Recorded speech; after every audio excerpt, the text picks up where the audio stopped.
The accusation hung in the air, sharp and immediate. They accused her of wearing a uniform she hadn't earned. The whispers began, growing louder, more insistent. Told her to remove it immediately. Tessa Moran, 41, small in stature with black hair pulled back in a tight bun and sharp eyes that seemed to see everything but said nothing, didn't argue. She simply unzipped the faded military surplus jacket she wore daily in the logistics department.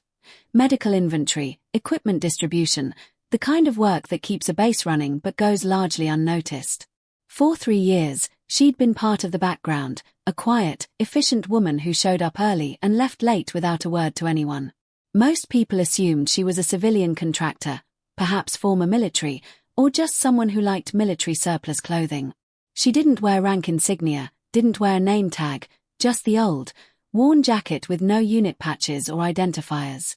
On a Saturday morning, the base was bustling with a joint civilian-military training exercise. Tessa had volunteered for temporary logistic support, a routine task she performed every month. But this time, someone noticed her jacket. Lieutenant Mark Stevens, 24, fresh out of officer training, a soldier who followed regulations to the letter, pointed at Tessa as she carried a supply crate across the training area. "Excuse me, that's not regulation uniform. You're not authorized to wear that, Sergeant." Sergeant First Class Rodriguez laughed, a dismissive sound.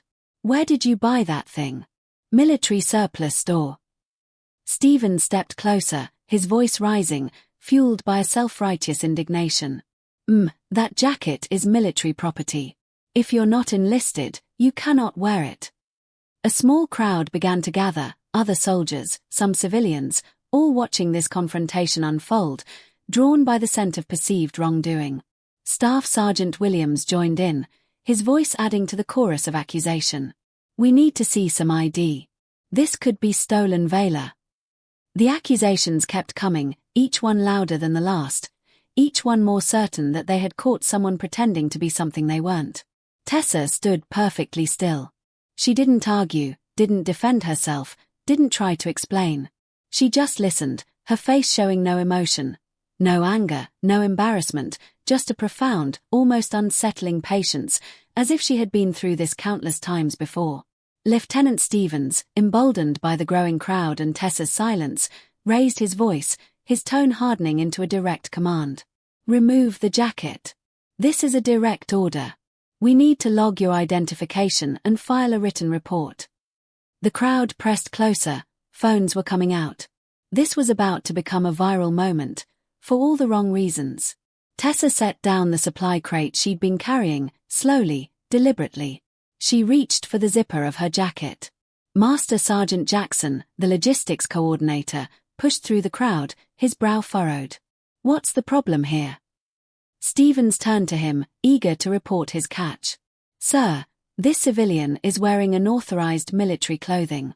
We're conducting an investigation." Jackson looked at Tessa. He'd worked with her for 3 years, never had a problem, never asked questions about her background. He said formally, "If you're not currently enlisted, military regulations prohibit wearing that uniform. I'm going to need to see some identification." Tessa nodded once, slowly. She unzipped the faded jacket and let it fall to the ground. Underneath, she wore a simple green t-shirt, nothing special, nothing that identified her as military or civilian. But then, she did something that made everyone lean forward, a collective intake of breath. She carefully rolled up her left sleeve, not quickly, not dramatically, just methodically, like she was revealing something sacred, something that demanded reverence. And there it was, on her left bicep. A tattoo unlike anything most of them had ever seen. It wasn't clean, it wasn't pretty. It looked like it had been burned, scarred, damaged by fire and heat. The image was barely recognizable, a combat dagger piercing through a torn American flag. Below it, in military stencil font, D-17, Delta 17. The crowd went silent. You could hear the wind moving through the trees, someone's radio crackling in the distance, the rapid beat of their own hearts. Lieutenant Stevens stared at the tattoo, a flicker of confusion, then dawning recognition in his eyes. "Wait. D-17. That's not a real unit designation." Sergeant Rodriguez's voice dropped to a whisper, laced with a chilling understanding. No, that's the unit they lost in Lang Sector. The fire, all burned, classified operation. Master Sergeant Jackson felt his stomach drop. He'd heard stories, whispers in the NCO club after too many beers, about a logistics unit that had been overrun, about soldiers who died defending a supply depot that officially never existed. An older voice, sharp and authoritative, cut through the stunned silence. Colonel Patricia Hayes stepped out from the observation area. With 28 years of service, she'd been watching the confrontation from a distance, her gaze unwavering. "That ink," she said slowly, her eyes fixed on Tessa's arm. There were only 2 people authorized to wear that mark. The crowd pressed closer, hanging on her every word. "The unit commander and the unit medic," Hayes continued, her voice gaining a somber weight. "The commander died in the Lang Sector incident. 2018. Posthumous Bronze Star."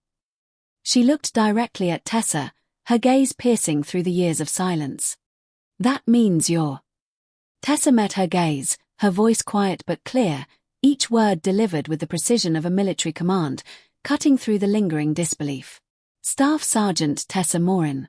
Delta 17. Medical support.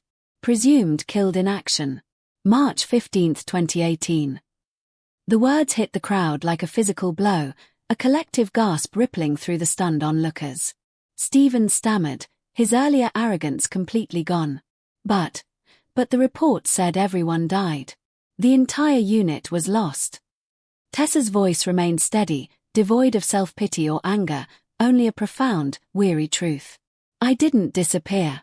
I stayed quiet because no one wanted to remember what we had to do out there." She looked around at the faces staring at her, young faces, faces that had never seen real combat, faces that had never had to make the choices she'd made. "That tattoo," she continued, her voice growing quieter, more intimate, "was given to us before our final mission. A mark of commitment to the unit, to each other, to the mission." Her voice dropped to a near whisper, a raw confession. 7 of us went in. Only I came out." The silence stretched on, heavy and suffocating. Nobody knew what to say, nobody knew how to respond to a ghost who had just revealed herself. Colonel Hayes stepped forward, her expression a mix of awe and deep concern. "Sergeant Morin, why didn't you report in? Why didn't you reclaim your service record?" Tessa looked down at her tattoo, at the scorched ink that had survived fire and pain and years of silence. "Because those who didn't make it, they wore the same mark. I didn't need a parade to remember them. I just needed to keep serving." Colonel Hayes called for the crowd to disperse, but word was already spreading through the base like wildfire. Social media posts were going up, messages were being sent. By evening, everyone knew the name Tessa Morin, and slowly, the real story of Delta 17 began to emerge. It had been a classified logistics operation in the Lang Sector, a forward supply depot supporting special operations teams operating deep in hostile territory. 7 soldiers, isolated, cut off from regular communication, responsible for maintaining weapons, ammunition, medical supplies, and communication equipment for units that didn't officially exist. The attack came at dawn on March 15, 2018. An intelligence failure, a security breach, someone had given up their location. 47 enemy fighters, rockets, mortars, small arms fire from 3 directions. The depot was designed to be abandoned quickly if overrun. Standard protocol was to destroy sensitive materials and evacuate. But there were wounded soldiers inside, men and women who'd been brought in during the night, soldiers who couldn't be moved. Tessa was the unit medic, Staff Sergeant Morin, 29 years old, 5 years of service. She made a choice. While the rest of her team prepared the evacuation, she stayed with the wounded, kept them alive, kept them stable. The enemy overran the perimeter. Tessa's commanding officer, Captain David Kim, was killed defending the main building. 6 soldiers died in the first 15 minutes. Tessa was alone with 7 wounded soldiers who couldn't walk, who couldn't fight, who would die if she left them. For 3 grueling hours, she held the medical facility, using whatever weapons she could find, moving from window to window, keeping the enemy at bay. When she ran out of ammunition, She made another impossible choice. The fuel depot was adjacent to the medical facility. Thousands of gallons of aviation fuel, enough to level the entire compound. Tessa rigged an improvised explosive device, set a timer, and loaded the wounded soldiers into the one remaining vehicle. She had 2 minutes to get them to the extraction point before the world exploded behind her. The explosion was visible from 15 miles away. Official reports stated that all personnel were killed in the blast. The enemy was routed. The mission was classified. But Tessa had survived. Severe burns on her left arm and back, temporary hearing loss, smoke inhalation that damaged her vocal cords for months. She was evacuated to a field hospital under an assumed name. The medical staff thought she was a local contractor who'd been caught in the blast. By the time her identity was sorted out, the Delta 17 incident had been sealed, classified, filed away in archives that most people would never access. Her commanding officers offered her options: full disability retirement, medical discharge with honors, a new assignment with her record cleared. She chose none of them. "I want to stay," she told the review board, her voice raspy from the smoke damage. But not as Staff Sergeant Morin. That person died with her unit. They offered her a logistics position. No rank, no official record, just a job that would let her serve without recognition. She took it.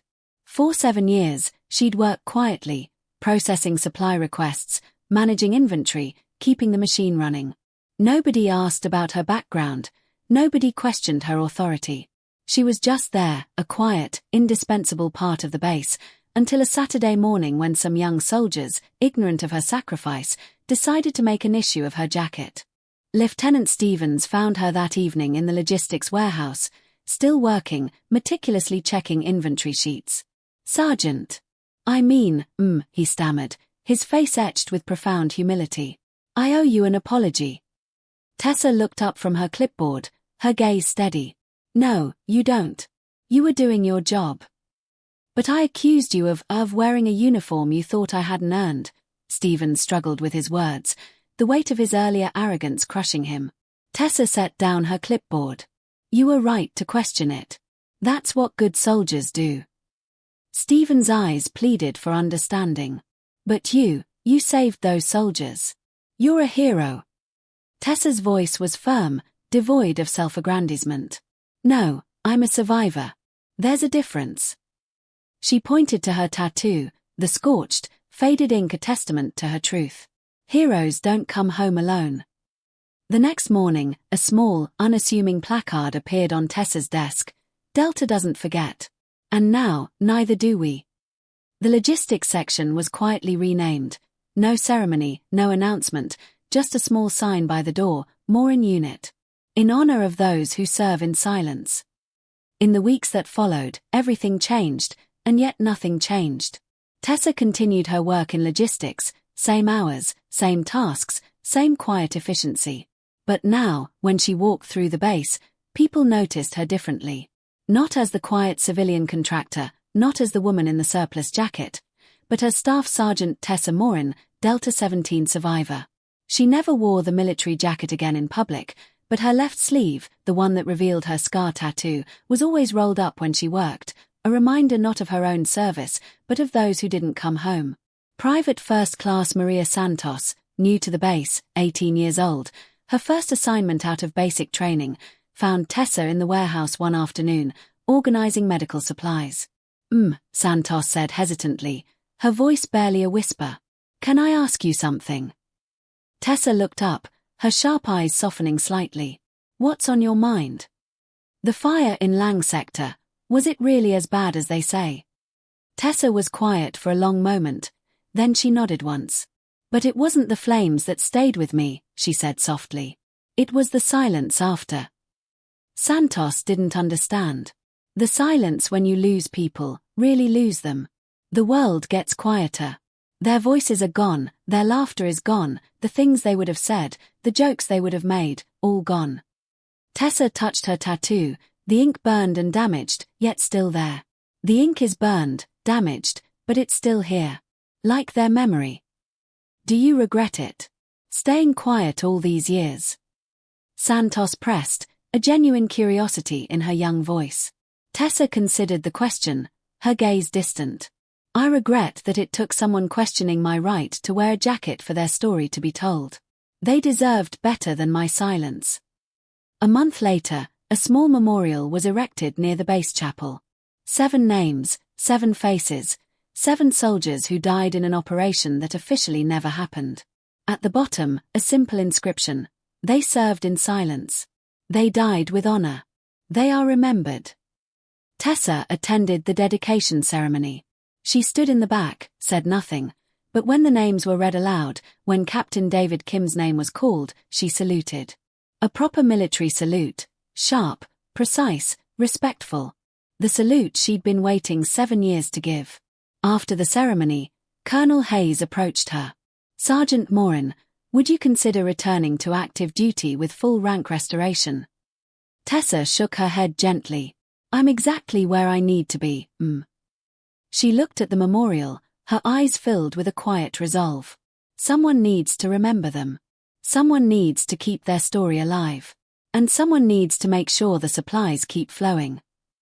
Without recognition, without fanfare, Hayes understood. Just like Delta 17. Just like Delta 17. Tessa Morin didn't need medals, she didn't need parades, she didn't need her name on a plaque or her story in a history book. She just needed her silence to mean something.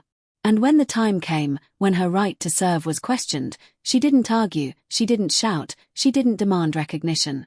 She just rolled up her sleeve, because some truths don't need words, some stories don't need telling, some heroes don't need recognition.